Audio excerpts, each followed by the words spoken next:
மடமல்ல ஏன்டா அவன மடமல்ல மடமல்ல சொல்றீங்க? யா ராஜா உட்கார்ற மடமல்ல ஏண்டா வடமலை வடமலைன்னு சொல்றீங்க, எதுக்கு சொல்றீங்க? ஏன் அவன மடமல்ல மடமல்ல சொல்லி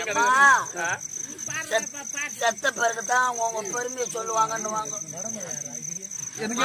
மாசம் அமாவாசை அனுமான் ஜெயத்துக்கு நாடகம் வச்சாங்க பிள்ளாந்தோட்டல் கிராமத்துல. 60 அடி ஆஞ்சநேயர் சிலை யாரோ பராத்தனக்காரங்க வடமலை ஆஞ்சநேயருக்கு போட்டாங்க. எப்ப மணி 2 மணிக்கு கோயிலை சுத்தி பார்க்கலான்னு போனா உள்ள தனியா போனா இவன்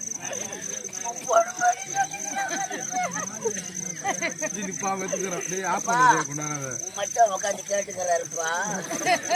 அது வடமலைன்னு கூட கேட்க மாட்டேன், கருப்புங்க சொன்னாங்களே, அது யாருன்னு கேட்க போறேன்.